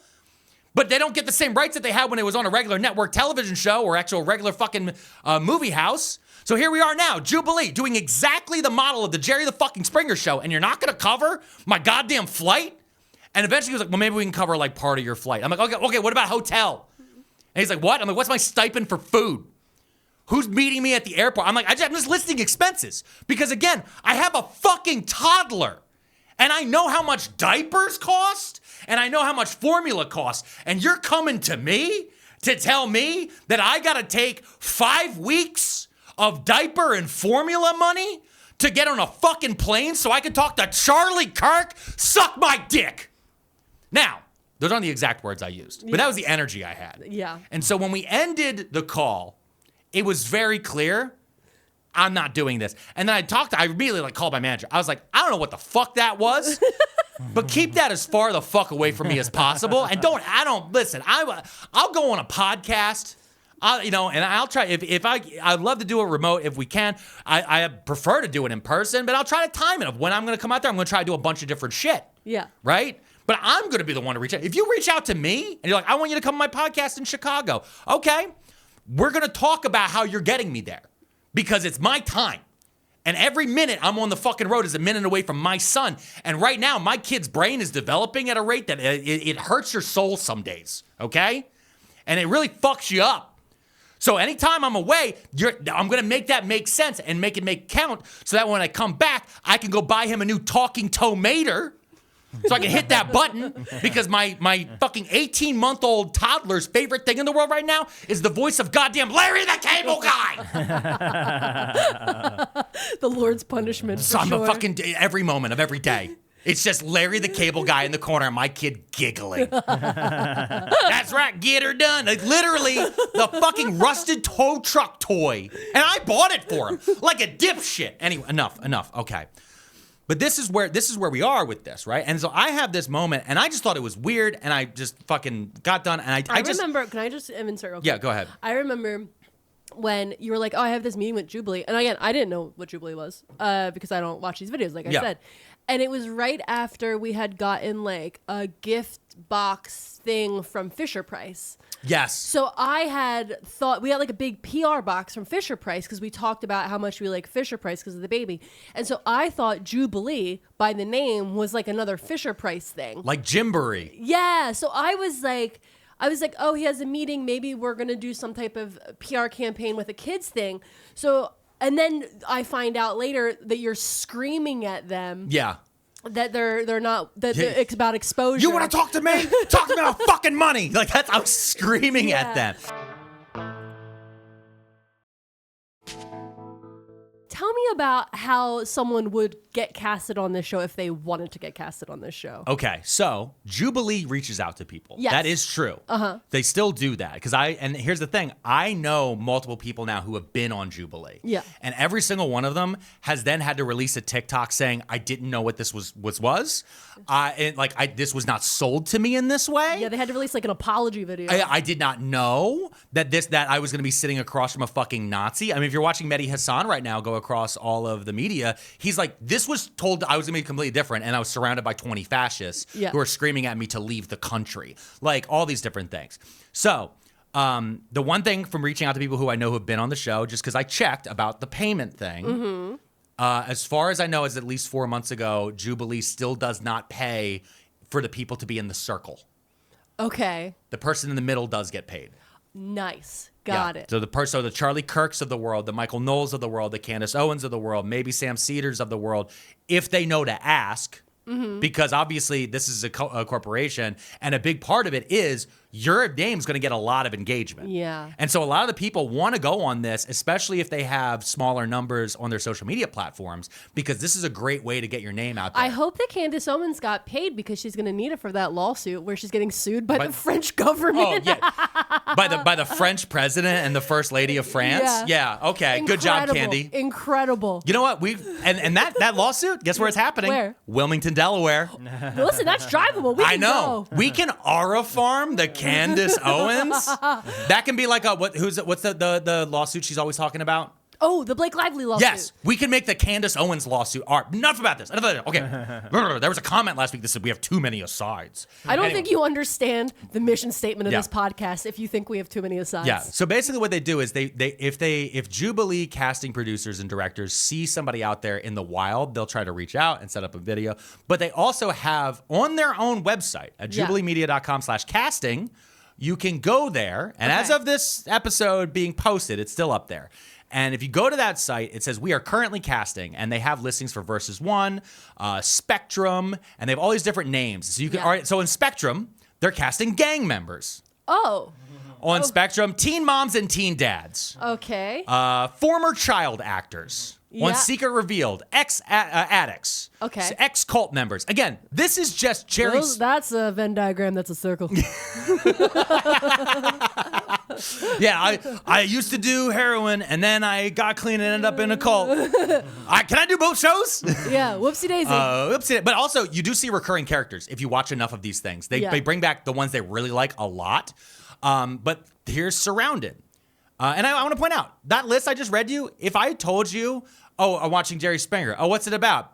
Teen moms and gang members. That's the same. This is the same casting I way. like bodybuilders versus body positive advocates because, like, theoretically, a bodybuilder, someone who's about fitness and about health and all of that, should be a body positive advocate. Mm-hmm. But because they're many times, not all of them, but many times so toxic and psycho, they're actually opposed to people being positive about their bodies. Well, and they're like, no, you need to hate yourself and count your macros. So real quick, I'm gonna tell everybody because there's a lot about that with really? Jubilee and fat phobia and the targeting because it leans on a few things. On Reddit, there was a thing called Fat People Hate. That was a subreddit back in 2014 that was heavily used pre-Gamergate to get it's like in 1984, like the 2 minutes of hate or whatever it is, where we just want to get you in. We need to get you used to hating something, and then we can 1v1 transfer it. So on Reddit, they had this subreddit that was all about we can hate fat people because it's immoral. We can hate fat people. They have a video. It was a middle ground video, and Myron from Fresh and Fit. Oh, right. Was Fresh one and of the Fit. Got it. bodybuilders. And yes. Wait, what? And it was sold to the people as we're going to have people who are fat phobic talking to people who are like heavier, who just want you to accept them as people. Yeah. And it's like most of the people there, that was it. And then Myron would come in and be like, you're fucking fat. For more on this, there is a podcast called A Bit Fruity. I want to point people to that. I listened to that before doing this show because I wanted to see what it was already out there. I just want to be clear. The reason I laugh so hard is because that dude is definitely not fit. Yeah, and that guy's also a Nazi. Yeah. But again, he came on that show so that way he can show up in more people's algorithms and grow his clout. He was provoking understanding, for sure, it sounds like. Because that guy is known for provoking understanding. But also provoking views. Yeah. Provoking to make people go, oh man, this guy's crazy. Also, I do like what you just said real quick. That it's okay to make fun of fat people because it's like a moral failing because they're bad. But like there's something in my mind that's like, okay, so you understand that, like, let's say gluttony is a sin. They're like, gluttony is a sin, therefore we're allowed to mock these people. So is greed, and greed is gluttony of money and wealth. And like for some reason we don't hate billionaires at the same level we hate people that are a little heavy. Yeah. And I just think that I would love if we fucking hated billionaires and people that hoard wealth like dragons the way we hate people that are dealing with weight issues. I understand. Yeah, I get that. I just wanted to yell about that for a minute. You always get to be the one that yells. No, I know. I understand. And here's the thing is the Our Fat People Hate subreddit. It existed for a while until it finally got shut down. Yeah. And then the Donald showed up. I don't know what that is. It was Donald Trump's subreddit. Oh. Before the 2016 election. It got people already in the mood to hate a group of people. And it trained them, and it was also a way to test how can we make people hate. And in the body positivity ones, which they've done a bunch about with fat phobia, all these different things. Again, hearing a guy who goes to the gym 5 days a week and only eats boiled chicken and broccoli, talking to a guy who's a little bit heavier, and it's like, hey man, you should go to the gym more often. Yeah, you're right, but I got kids in my job, and the gym's kind of far away, and every time I sign up, I forget about it. Oh, I see how that could be difficult. Here's the tips I use. Oh, that's cool. Have you ever thought about going to the gym less because you seem kind of lonely? Oh yeah, that's right. That's a middle ground. Yeah, that's not fun. That's not fun to watch. I just described something that is going to get 5 views because everybody's gonna be like, boo. Yeah. Boring. But if you have a guy on there who is actually a fucking lunatic whose whole job is to rage bait and rage farm, and he shows up and goes, I hate you fat people. All of you are scum, and you should be dragged out into the street, or whatever the fuck the guy from Fresh and Fit says. Yeah. Then people are going to go, that's crazy. Yo, Jerry, Jeff, check out, let me send you this video real quick. That's crazy. Yeah. Algorithm. And now Myron's name and Fresh and Fit podcast and all these other different things are now in those 3 guys' algorithms because they went there to talk about body positivity. So let's talk about casting. Let's go. Okay. So there are 3 listings right now that are open for casting on Surrounded. Can I apply right now? Yes. Okay. I'm going to give you your choice. Okay, tell me. Because the first 2 are to be in the circle. Okay. And the third one is to be in the middle. Okay? And the way I can tell this, can I tell you how I can tell this? Yeah. Because the first 2 are plural and the last one is singular. Got it. That is it. The first 2 have an S at the end and the last one doesn't. Okay, what's the first one? The first one is conspiracy theorists. Yep, I could be in that circle. Okay, the second one is conservative Christians. Not going to be in that circle. The last one is anti-capitalist. Okay, I'm not going to be in the middle on that one. You're not going to be in the middle? You're not. You can't be. I can't be. You can't be. I can't be. Yeah. I know me. Yeah. We want a better. You want a better world, but you also are just like, fucking pay me. Give me that money, you little goblin. It's always so crazy that I'm the Jewish one, and over there, my Catholic wife is like, but how can we farm it? All right. So I want to do conspiracy theorists. Yeah, no, I'm opening conspiracy theorists right now. So, surrounded conspiracy theorists at the top. This is the description they give, okay? Casting outspoken and passionate conspiracy theorists who aren't afraid to challenge the mainstream. Whether you believe the moon landing was fake, aliens walked among us, or the government is hiding the truth, we want to hear your theories. I don't think the government's hiding the truth because they said the Epstein files don't exist anymore. How can you hide something that isn't real? That's what I'm saying. Exactly. There's only thousands and thousands of documents and pictures, and also there's all these women that have come out and said over and over again these things that happened to them. Real quick, Tim Dillon said he had dinner with J.D. Vance, and J.D. Vance told him that those 10,000 hours of pornography were commercial-grade child pornography that don't involve anyone who is rich, powerful, or famous. It's just regular old CP. Quick follow-up there. Yeah. Number 1, he had lunch with J.D. Vance? It was dinner. Okay. Dinner. Olive Garden. Probably. They're at the Olive Garden. Yeah. They're eating all-you-can-eat breadsticks and salad. It's all endless breadsticks, okay? Endless breadsticks. And the waiter's shaving the Parmesan cheese over the salad. Yeah. And they're talking about commercial-grade pornography? Yes, that is exactly what he said, the conversation he had with J.D. Vance while he was doing an interview with Alex Jones.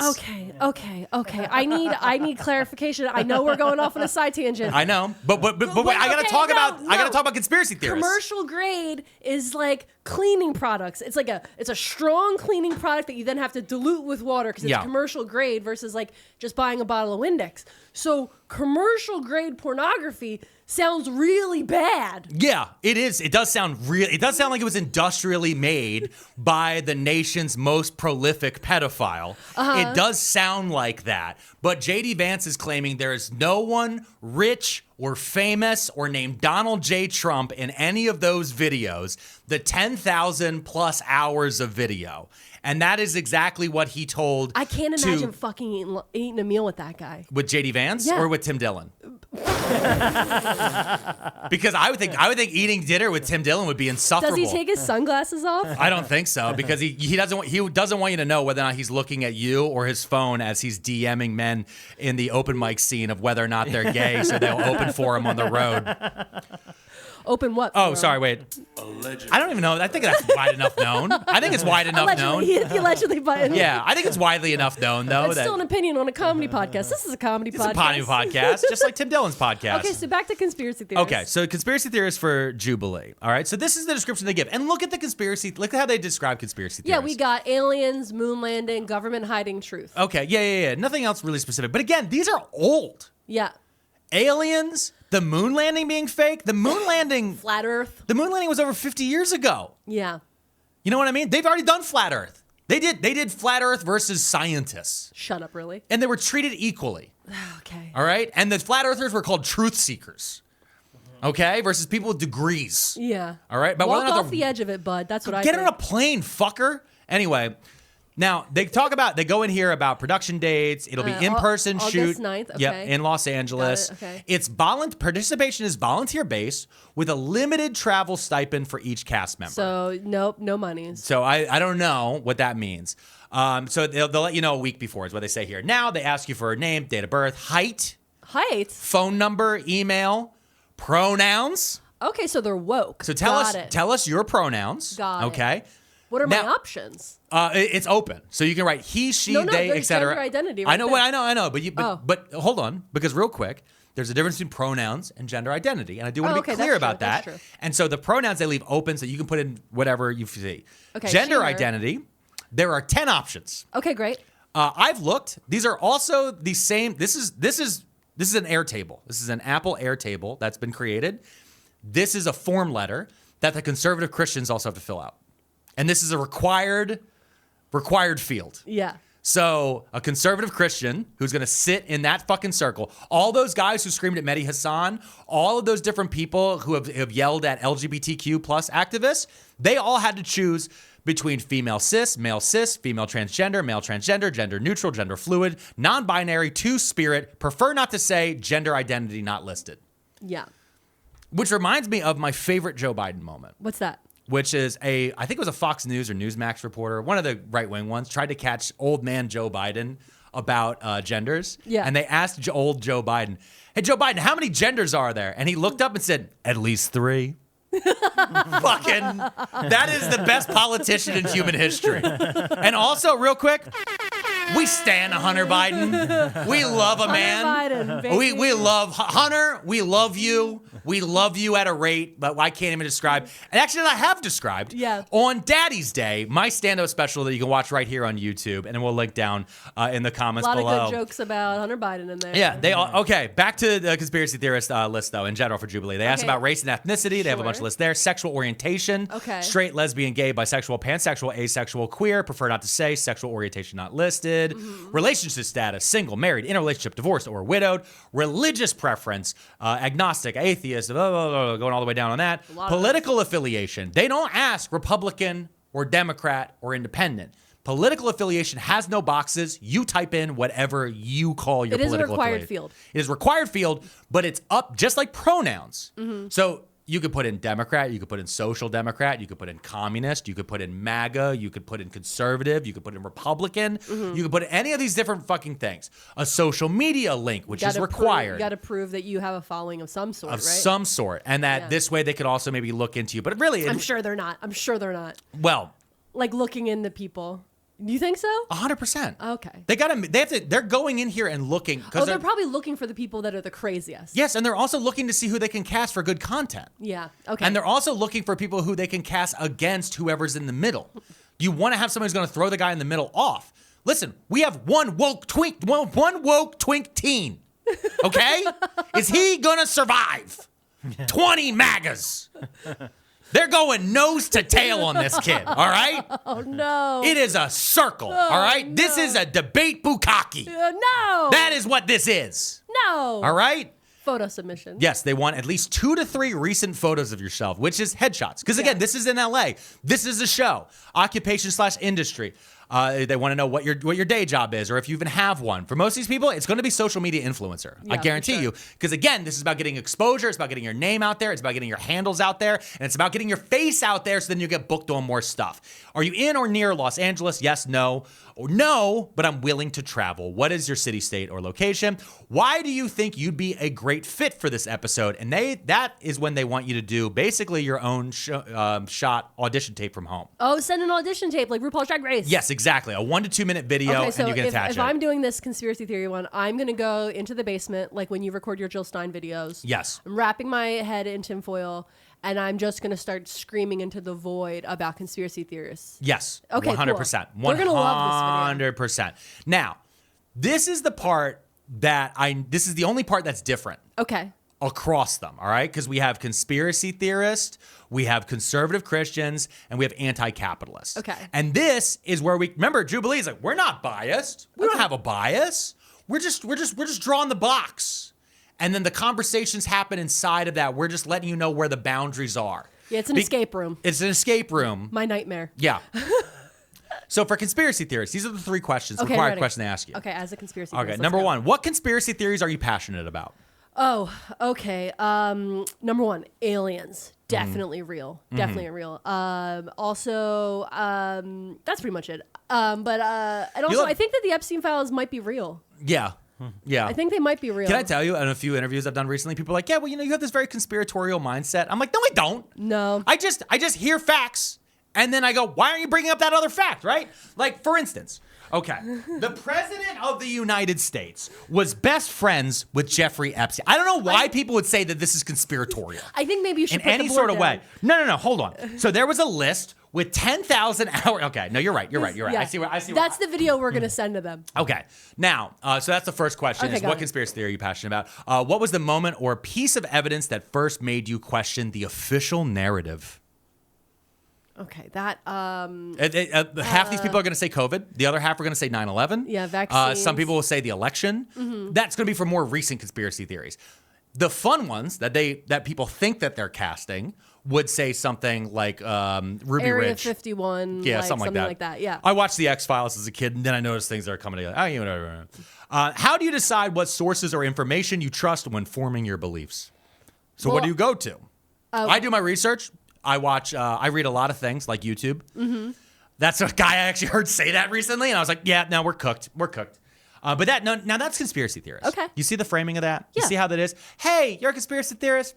Tell us all about, what it's like. Yeah. We're being Where do you get your generally- information? What do you believe? Yeah, what do you believe? All right, so let's go to got it. conservative Christians. On the blurb on this one, casting conservative Christians who strongly believe that Americans should be governed by biblical principles and Christian values. If your faith shapes your views on politics, culture, and the future of the country, we want to hear from you. Okay, so this is Christo-fascists. The literal first question is, what are your thoughts regarding Christian nationalism? Yeah, okay. Okay, They're how do you respond to concerns about separation of church and state? Uh-huh. What does a government guided by Christian values look like to you in practice? Okay. Okay? That's So, very much of the horrors. But that's very much of, hey, bud, we want to hear, again, same with the conspiracy theorist. Yeah.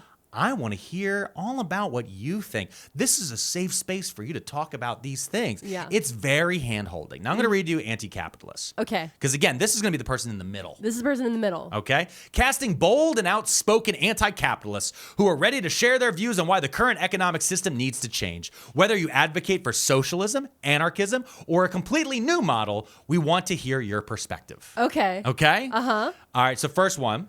What was the turning point that led you to reject capitalism?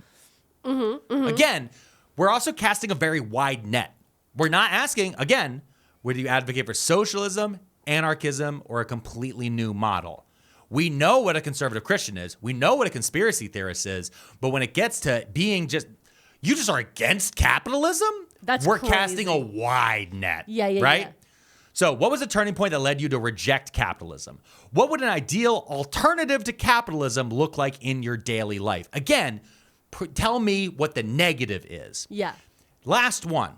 How do you respond to critics who say capitalism is the only system that encourages innovation and growth? You just show them any history book. The end. But listen to how that was framed. Yeah. Right? Hey, anti-capitalists, don't tell me. It's really about you need to explain to me Yeah. what's so wrong with it right now. Yeah. And maybe we'll get around to what your idea is. I can think It of is- one anti-capitalist that would be really funny to do this. Who? You know who. Oh, yeah. I wonder if she'd code switch mid-sentence. Anyway, that is how to be cast on Jubilee. Okay? And I just wanted to point that into people because they love to push about how they're not biased and that they're just provoking understanding and those different things. Now, Mrs. P. Yeah. The last part of the surrounded is, I think, the most insidious of them all. Okay. Because the last part about this is that throughout when you're watching one of these shows, as you're watching it, they'll have fact checks pop up. Oh, okay. And those fact checks are supposed to help call balls and strikes. What is the reality we should all agree on? Yeah. And Mrs. P, what if I was to tell you the fact checker is also an op? So when you watch a 1v20 surrounded Jubilee video, okay, whether or not it be with Charlie Kirk or Michael Knowles, who is the man who said that transgenderism needs to be eradicated, and who was surrounded by 20 people, LGBTQ plus people, Okay. who did not know he was going to be there. Oh, okay. Okay. Who Michael Knowles also, though, famously played a gay man in a student film back in 2012 because, like most conservatives, he's a failed actor. Yeah. Anyway, while they're up there spouting off whatever bullshit, right, or making a claim, this thing will pop up that'll say SAN fact check. SAN fact check. SAN fact check. Yes. SAN fact check. What's SAN? SAN stands for Straight Arrow News. They are a partner that works with Jubilee. Okay. And they do all the fact checking. And the thing is oftentimes when you look up there, the facts are pretty accurate. Like they don't seem to have, they very much seem to be unbiased. And that is part of SAN's logo. Yeah. Just like Jubilee is to provoke understanding and create human connections, SAN, Straight Arrow News, they also have a logo. Unbiased, straight facts. And that's trademarked. There's a little TM next to it. Trademark. Got it. Yeah, little TM. Ting! That's up there, right? Yeah. Now, that immediately triggers me. Yeah. I'm immediately like, Are you a triggered lib right now? I'm a triggered lib. You know why? Because of Florida 2000, baby. And because of the granddaddy of them all, Fox News. You want to know why? Because Fox News used to run the slogan, fair and balanced. Because Fox News, just like Jubilee and just like others, made a big deal. We're staying out of the way. We're going to show both sides of every issue. We're going to have a guy who's going to deny the Holocaust, be across from somebody who survived the Holocaust. That's how we're going to do these different things. And in fact, the head of Jubilee at one point was even asked, would you do one Holocaust survivor versus 20 Holocaust deniers? And he said no, but he really thought about it. Yeah. And seeing as now they have started to step in about genocide denial when it comes to Israel, Gaza, and other places, who knows? Because they're just starting to get a little bit of feel, because what does it fucking matter as long as the Google AdSense money rolls in, the algorithm keeps pumping it out, the streamers keep fucking watching it, and whoever is actually getting the funding behind all of this shit is getting their bias out there. Back to the unbiased straight facts from the fact checker, Straight Arrow News. And first thing, Straight Arrow sounds like you're trying to hide something there, bud. Yeah. I'm straight as arrow. Are you? Are you? I don't think so. Because you're an op. Straight Arrow News is owned by 84-year-old conservative billionaire Joe Rickards. Who's that? He is the founder of TD Ameritrade. He is the owner of the Chicago Cubs. And he is the father of Republican Senator Pete Ricketts. Okay. All right. He is a lifelong. This is how you're definitely getting into that conspiracy theorist episode right now. It's not. This is just a string. He is the owner of. He is in charge, and he is the sole owner of this fucking organization, which means he controls the board. The board controls the CEO, which controls the HR department, which controls the hiring. So the bias is being chosen all the way down from the top. They are biased. Yes. It is not straight facts. They choose what they don't say heavily. And let's go look a little bit deeper into this, because Pete Ricketts, he is the Republican senator representing Nebraska. And before that, he was the governor of Nebraska. And guess where Straight Arrow News is headquartered? I mean, probably Nebraska. Omaha, Nebraska. Yeah. Right there in the state fucking capital. So you have an organization that was founded that at one point was located inside the state, with the governor being controlling the state troopers, right? And the police force and all these other different things, and having all these different connections with all these different things in a place like Nebraska, which is also a hard red state. Yeah. Which means that they're biased when they're looking around, the editors of SAN, because they make a big deal that a lot of their reporters and others are all over the place. Yeah, they can all work from home or whatever. They're all doing remote because it's the internet. Who gives a shit? But their headquarters, where their bias is going to be, is in Omaha, Nebraska. Okay? Joe Rickards, he previously owned a different media company. Okay, which one? It was called DNAinfo.com. DNA info. Yeah, so it stood for like domestic network or something like that. It doesn't mean, or data. It was like data network analytics info or whatever.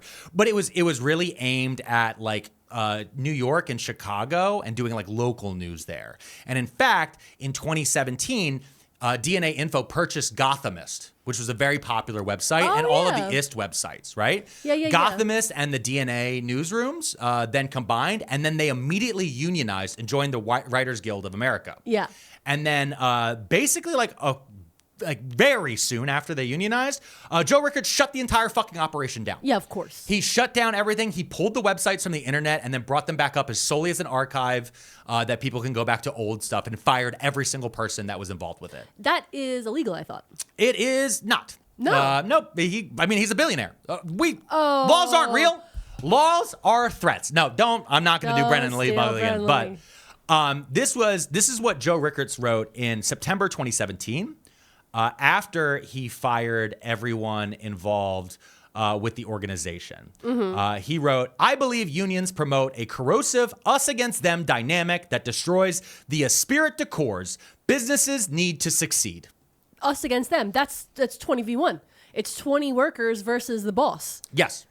I thought you liked that. No, he doesn't like that. Okay. He's also donated millions of dollars directly to Donald Trump. Well, of course. He has. And if you go to his Wikipedia and you scroll down to the bottom, guess what? There's a section called Racist Email Controversy. No! This is the owner of the fact checker of Jubilee. Straight arrow. In 2019, Splinter News, this is this is a copy paste from the Wikipedia, okay? I'm not going to do a Destiny thing and deny that I'm not just reading Wikipedia.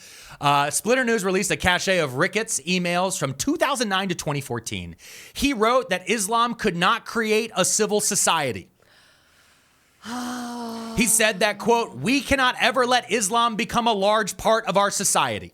The owner of Straight Arrow News wrote, quote, "Muslims are naturally my enemy." Oh. He included Obama citizenship conspiracy emails that he forwarded around to people, stuff that was pushed by Donald Trump. Yeah, of course. And he claimed that Obama favored Islam over other religions. He also included multiple racist joke emails that he received and he responded positively to. And those included slurs against Black and Hispanic people. He then apologized for the emails. That's our fact checker, folks. That's the fact unbiased fact checker, because we're provoking human understanding. We're trying to create human connections. In Omaha, Nebraska, from the father of a Republican senator and former governor and a Donald Trump fundraiser and donor. Nebraska never stops with their bullshit. You know their corn sweat is causing our heat right now. Yes, I do know. I do know that when I saw David Corn sweat, I got hot. No, that's not what I'm talking about. Oh, No. baby. Yeah, also, but no, Nebraska senators, famously, Nebraska, Iowa, all these Midwest red states, they heavily push corn subsidies. Yeah. So the corn sweat that is making all of this country boil right now because there's excess humidity that's happening in the climate change that the EPA is no longer looking into is based on the fact that our government keeps a certain level for corn.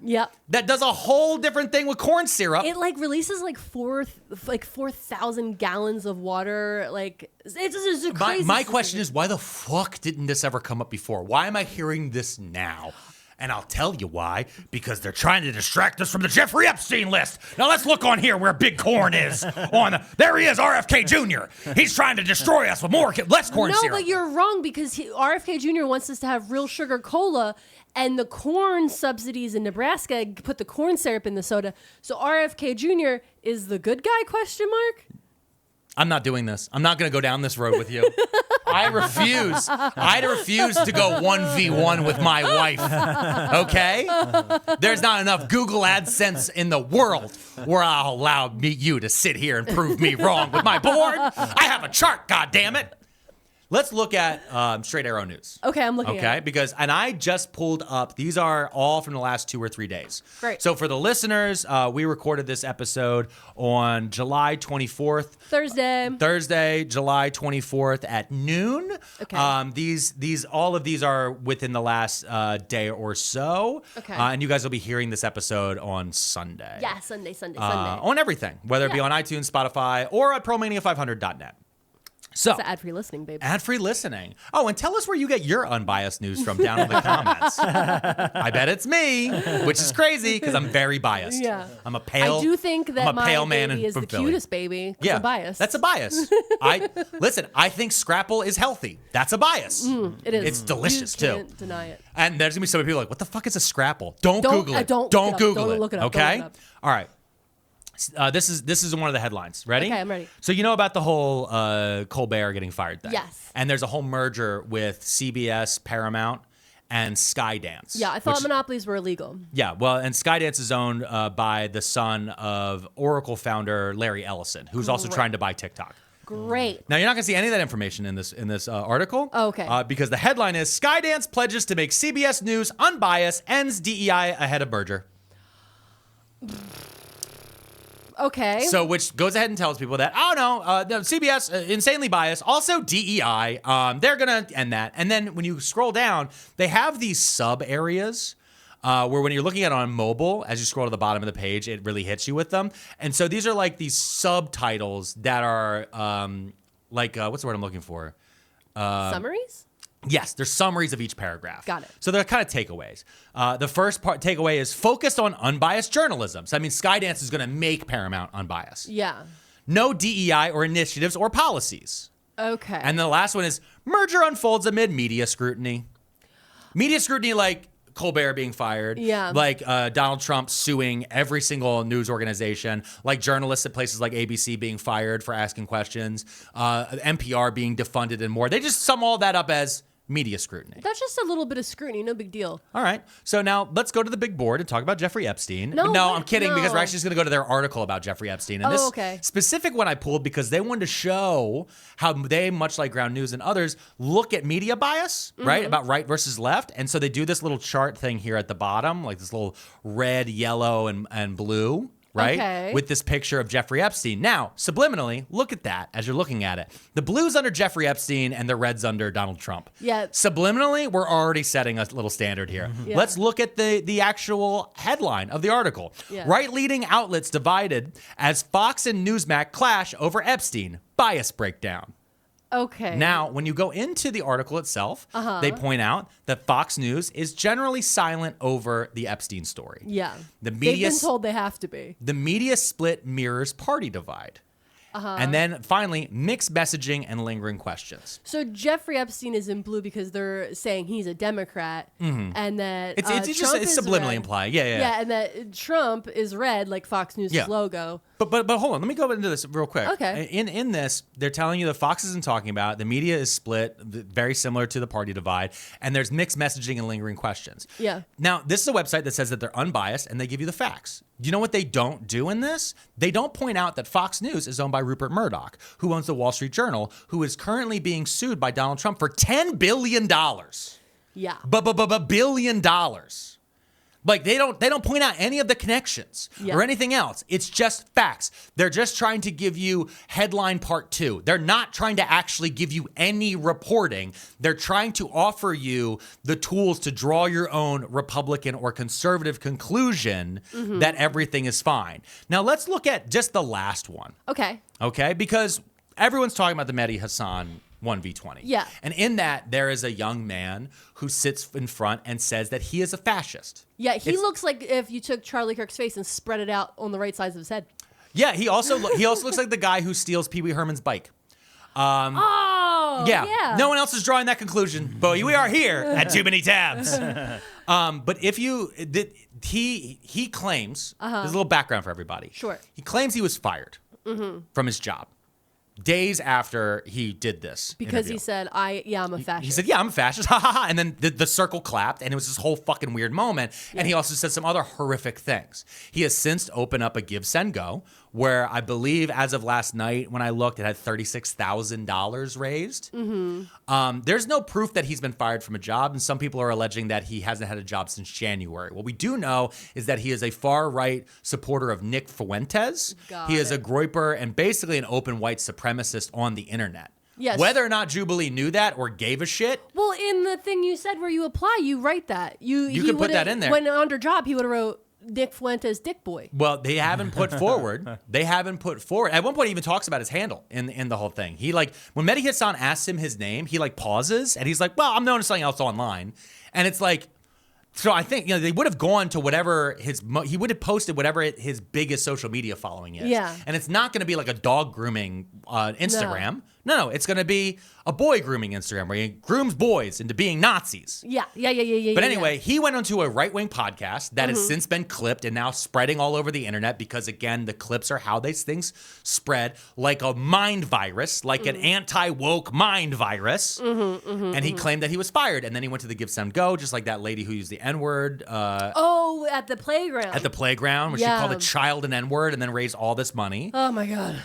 This is how conservatives can create a media platform and to create a social media brand. You start this way. Yeah, they do. Go crazy. It's called Kyle Rittenhousing.